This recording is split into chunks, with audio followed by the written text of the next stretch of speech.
All right, then, ladies and gentlemen, with that, we come to the final session of the day. This is about the European Union India Economic Compact. In fact, trade agreements today are strategic instruments. They shape supply chains, regulatory frameworks, investment flows, and industrial standards. In fact, the India-US trade dialogue has already underscored how complex modern negotiations can be, balancing reciprocity, digital rules, sensitive sectors, and strategic alignment. Yet, the European Union India Economic Compact trade agreement that carries a different scale of consequence. It is often described as the mother of all deals, a phrase that you must have also heard multiple times during the past couple of weeks, not because of tariffs alone, but because of the opportunity that this trade deal presents. And of course, it defines sustainability compliance, environmental benchmarks, and of course, the collaboration that's going to be there between both the geographies, Europe and India. Of course, the deal is coming in at a time of great geopolitical churn. This agreement is for around 2 billion people, nearly 1/4 of the global GDP, and which is why they rightly say it's the mother of all deals. In fact, let me welcome on stage to discuss and how global trading arrangements are going to move on from this point onward. May I please request Dr. Honorable Jyoti Jeetan, Minister of Financial Services and Economic Planning, Republic of Mauritius, to kindly come up on stage. And Dr. Piotr Antoni Switalski, the Ambassador of Poland to India. And I will be moderating this very session. So thank you very much for being with us here, Dr. Jeetan and Dr. Piotr.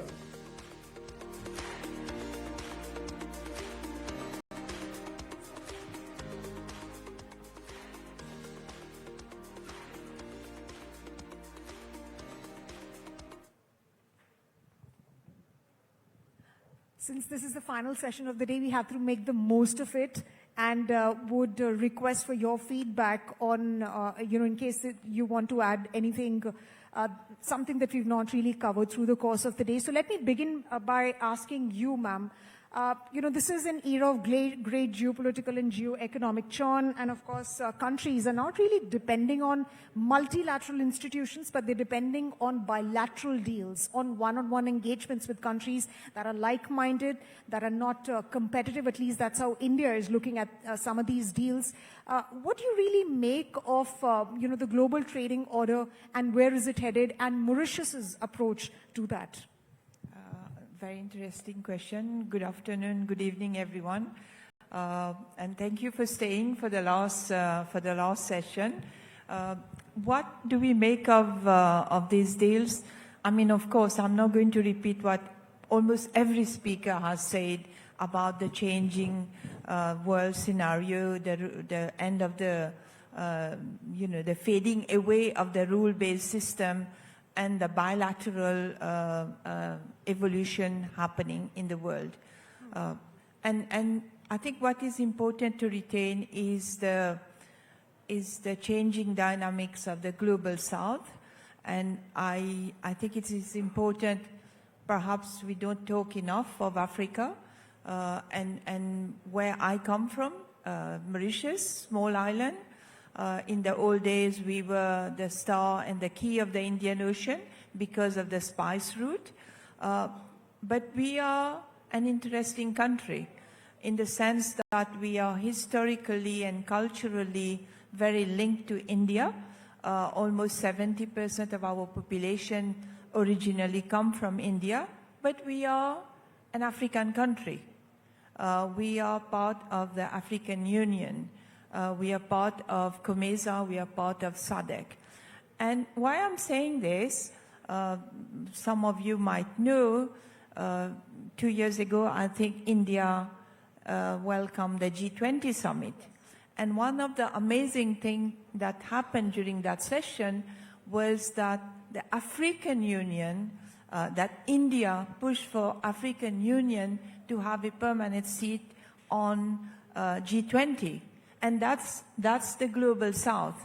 When we talk of global south, we have to remember that Africa plays a big part in the global south, and Africa is a huge market. That's 1.4 billion people. That's a young population. That's a population that is bound to grow to 3 billion in the next, by the end of the century. And perhaps more importantly, someone said that yesterday, that's, 15 out of the 25 fastest growing economies last year came from Africa.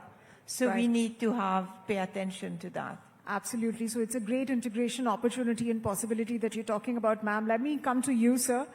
Let's talk about the EU-India trade deal. It's been called as the mother of all deals. In fact, Ursula von der Leyen has called India as a great stabilizer amidst all the geopolitical disruptions that we're seeing. So while we may talk about how tariffs on both the sides have been brought down by over 90%, in fact, zero duty access in so many other sectors as well, but what message does it really send out to the rest of the world? And has it been a great stabilizer, at least for Europe? Thank you. Thank you for the invitation. On the FTA agreement between the European Union and India, it is not the most ambitious and the most comprehensive of free trade agreements concluded by the European Union recently. Yet, we call it groundbreaking, we call it watershed agreement, we call it game changer. Why? Very simple reason. In these turbulent times, we attach to it big importance. We believe that it can be the beginning of something good, a strategic partnership between India and the European Union, strategic partnership which would transform into a kind of Indo-European compact. Now, my 3 or 4, let's say 4 messages about this agreement to the local audience, to you, to our Indian friends, and our European friends who are still in this room. Message number 1, this agreement should be put on a fast track in terms of ratification and implementation. Waiting 1 or 1.5 years for the entry into force is definitely too much. But, of course, some people say that EU fast track is an oxymoron. It takes time to do things in Brussels. But I believe, and that's also the view of Poland, we should do everything in our power to make the entry into force as speedy as possible. Message number 2. This agreement, in order to bring results, should be translated into bilateral relations between India and individual countries, because trade and investment comes through bilateral channels. And the first message was addressed to our EU officials, EU member states, the second one to India. European partners need strong signals from both sides that they are welcome here. I can develop on it more. The third message is that other aspects of our agenda should use this momentum to be upgraded, to be elevated. What comes in mind as a priority? Connectivity, IMEC. The Polish position, IMEC should be upgraded from the institutional and other aspects and extended to the north. And the fourth aspect, the one that you asked at the beginning, this partnership between India and the European Union should send strong signal to the outside world, to the rest of the world. Together, we are 25% of the world population. And when we talk about the crisis of institutions, UN, other institutions, we could use this agreement to work out something, a vision, a common vision, how to improve things in economy, in politics, and in other aspects of life. So these are my 4 messages using the FTA agreement as the starting point. Right, and we do hope that, this is implemented as soon as possible, but before that it has to be ratified by the Parliament, the European Parliament, and that is something that we'll be waiting and of course watching out for. We do hope that it doesn't really take as much time, given the fact that negotiations between India and the EU have gone on for nearly over 2 decades. Ma'am, let me come to you on that point, since we're talking about tariffs, since we're talking about trade resilience by forging bilateral partnerships, and that's something that, countries across the world are doing. The EU in that, sense as well has been forging its own relationships. But when you talk about the US, when you bring US into the picture, it's been slapping tariffs on countries left, right, and center. And even though some countries may have deals with the United States, but is that some sort of a surety that, any other kind of disruption is not going to come in from President Donald Trump? Because that is not something that we saw in case of Greenland. Sorry, say that again. Right. We did not really see that happen in case of Greenland, right? I mean, he's been trying to annex, and whosoever opposes his moves will be strapped with tariffs. So even if you strike deals with the US, can that be considered a surety that there won't be any disruption, at least from the side of the United States? I think I would probably avoid commenting on Greenland or anything like that. What I can say, certainly, as a government minister, I would avoid that. What I can say certainly is that we should not look at bilaterals as being merely bilaterals. And let me give you a very concrete examples. Mauritius had trade agreements with the EU. We have very close relationship with the EU. And at some point, we have established textile industry, very, very powerful, strong textile industry. But who started that? It's the guys from Hong Kong. So to tell you that, even when you have bilateral, there are ways and means of bringing along other countries. And this is where I am coming back to the African and the Mauritian story, is that even when you have India and EU, or India and US, trade agreements. In July this year, we are having the biggest US-Africa summit in Mauritius. We are bringing, 3,000 US investors who are going to be in Africa, coming to Mauritius. So there are ways and means of attracting investors who don't necessarily come from these two blocks, who are from other blocks, and who can, so there's a way of incorporating them. Right. Let me ask you a follow-up question on that. And how can Mauritius really help connect Indian businesses more effectively with African markets under the evolving trade frameworks? See, one of the, Mauritius is part of the African Union, as I said, and we are part of the African Free Continental Trade Agreement. That's 54 countries that have signed that, for free trade for goods and services. And using Mauritius as a platform, as a hub to enter, so let's say Indian companies wanting to invest in Africa or wanting to use that as a hub can easily set up base. And why you want to do that in Mauritius? Because of, having a trade agreement is one thing, access is one thing, but what is more important is trust. Can you have trust in setting up base in those countries?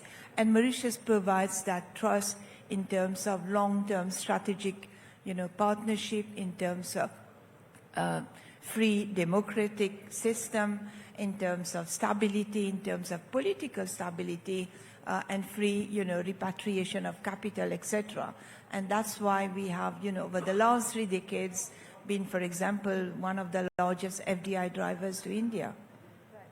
Right, ma'am. So let me ask you a question about, sort of the kind of convergences that this trade agreement is going to create for Europe. What's your perspective on that, on the market opportunity, the market size, the market access that you're getting? And what do you hope to achieve 5 years down the line if this FTA gets implemented? First of all, I wanted to say that the image of India in Europe, in particular in Poland, is very positive. India is seen as a land of opportunity. India is seen as a friendly and a priority partner. On my desk, I have letters from Polish companies ready to invest in India billions of euros. And we are not a big economy. We don't have big companies. But they see India as a very fertile ground for economic activities. And we invite Indian companies, particularly in Poland, because Poland is a good starting point, like Mauritius for Africa, Poland for the rest of Europe. And many Indian companies, big companies, are established in Poland in order to then use the springboard to work with Germany, France, and so on and so forth.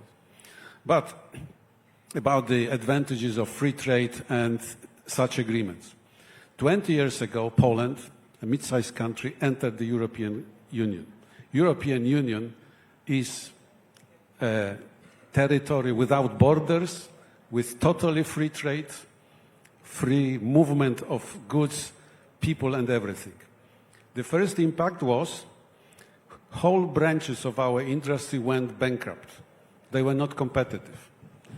Our unemployment rate was close to 20%. 20 years later, we are now the 20th largest economy of the world. We are $1 trillion economy. We call present time golden age of Poland. Without the European Union, without these opportunities, without these open borders, it wouldn't happen. Of course, I don't want to advocate that Poland can be a model for other countries because, of course, we cannot be doctrinal. We cannot be scholastic about the advantages of free trade. We have to take into account different social and economic parameters. But nevertheless, why Poland is happy about this agreement with India? Because we see a lot of opportunities, and I like, in the context of other agreements, Mercosur in particular, if you know what I mean, this agreement poses no danger from the point of view of our business and also our politicians. That's why we encourage both sides, Brussels and Delhi, full speed, go ahead. Absolutely, and that is something that we are also looking forward to. But Ambassador, let me ask you a follow-up question. In this era of fragmentation, what practical cooperation models should nations pursue? And 2 years down the line, given the kind of disruptions that we're seeing in trade, in supply chains, how will the world look? Look, I'm not an economist, but my personal perception of the things is that we should not be pessimistic about the future of the world. I consider the current turbulences transitional. I believe that the world should be based on cooperation rather than rivalry. It is true that there are forces in the world who stick to the traditional concept of power. And here, in this room, one of the previous panels, it was all about power. Obsession of power, that the only instrument to prosperity, security, and well-being is power. I don't believe in it. I understand that it's history behind it, our traditional mindsets, but I believe the world of the future is the world based on cooperation. I reject the concept that even in economy, like you say, supply chains and everything, it's a zero-sum game. The problem, as you know, that there are some very strong political actors who use economy to gain some political advantage. They weaponize economy, they weaponize trade, and so on and so forth. But I hope very much that if we take the EU-India deal as a good example, we can say there is an alternative. Let's work rather through this path, despite all the difficulties that we face now. So I'm an optimist, and I think that the summit should end up on an optimistic note, guys. By the way, before we conclude, if you want, I can sell you a spoiler. And I know the plot of the movie that Mr. Bachchan is doing now, The King. All right, guys. You know why? We are talking backstage, sir, about that. All right. Thank you very much, Ambassador Piotr and Dr. Jyoti, for taking the time out and speaking to us here at the ET Now Global Business Summit. It's been an absolute honor to host you, to speak with you about the kind of changes that the world is going through, the kind of trends that we could be anticipating. Thank you very much. So let me tell you Yes. what links Mr. Bachchan with me. Tell. King, the shooting of the movie started That's in important. Wrocław, Poland. Why? I suspect because the grandfather of your guest is a revered person in Poland. Not the father, but the grandfather. He was a famous poet. Yes. He has a statue in Wrocław, where they were shooting the movie, erected to his memory. Can you imagine how friendly Indians Yes, are received in absolutely, and that Poland? really- Shocking, huh? Absolutely, that really talks about, how deep our ties are and, how far back they actually go, that you're talking of his grandfather. Yes. So I know the plot of the movie because my dream was to be, to play as an extra in one of the... So are you getting to do that? Okay. Sorry. I think that we should be serious. Yeah, absolutely. But what a fun note to Okay. end this conversation, or Ambassador Piotr. Dr. Jyoti, thank you very much once again for being with us here at the Global Business Summit. Thank you.